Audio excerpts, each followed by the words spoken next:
Nous allons voir dans cette vidéo comment vous pouvez personnaliser vos boutons d'encaissement. Pour cela, vous cliquez sur le bouton Paramétrage.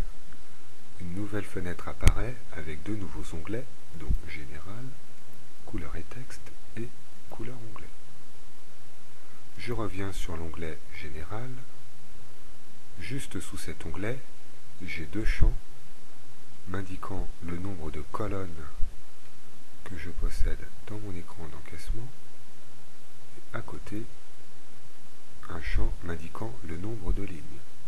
Cela veut dire que vous avez tout à fait la possibilité de modifier la valeur dans ces champs-là.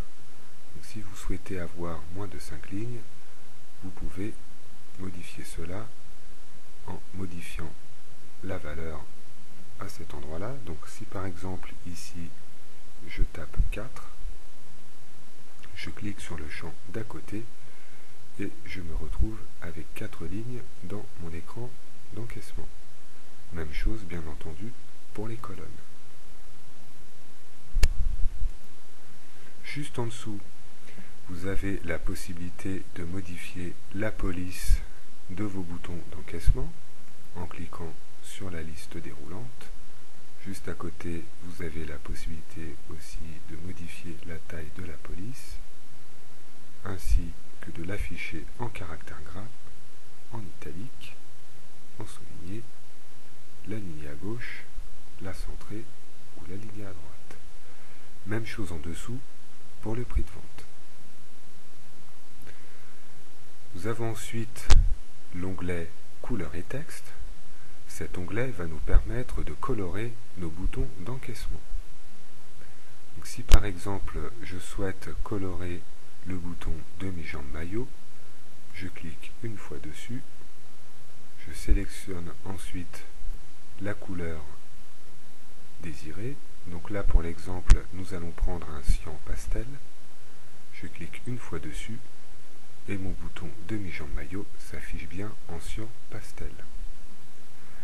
Vous avez ensuite la possibilité de définir vos propres couleurs personnalisées. Pour cela, vous cliquez sur le bouton Définir ces couleurs personnalisées. Une fenêtre apparaît avec des couleurs personnalisées par défaut. Vous cliquez sur une des couleurs au hasard, une nouvelle fenêtre apparaît. Et si par exemple vous voulez créer un vert, vous cliquez sur un vert quelconque. Vous cliquez ensuite sur le bouton Définir les couleurs personnalisées et ensuite, avec la flèche, vous pouvez éclaircir votre vert en la montant ou le foncer en la descendant. Une fois que vous avez déterminé la nuance de votre vert, vous pouvez cliquer sur Ajouter aux couleurs personnalisées. Votre couleur apparaît maintenant dans la liste des couleurs personnalisées. Vous pouvez cliquer ensuite sur OK. Votre vert personnalisé se retrouve ensuite dans la liste. Vous pouvez cliquer sur Valider.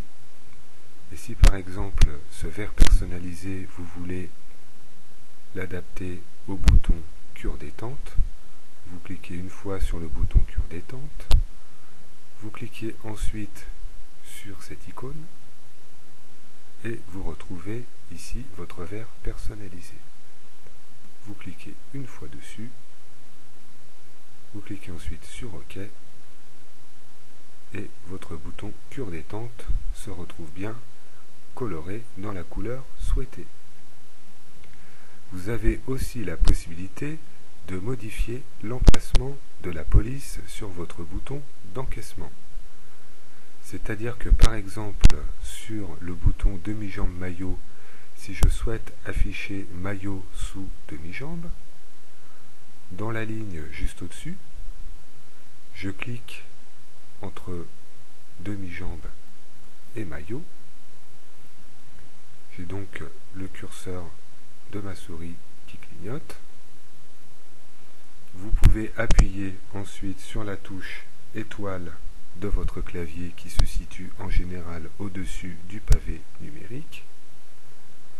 Vous cliquez ensuite sur Modifier et maillot se retrouve bien sous demi-jambe.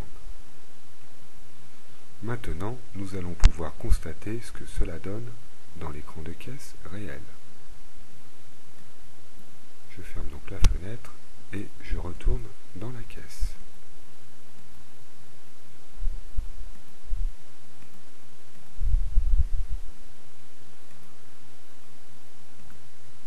Et maintenant que je suis sur mon écran de caisse réel, je constate bien que mon bouton demi-jambe maillot et mon bouton cure-détente ont bien subi les modifications souhaitées. Vous pouvez maintenant cliquer sur Sortir pour sortir de l'écran de caisse.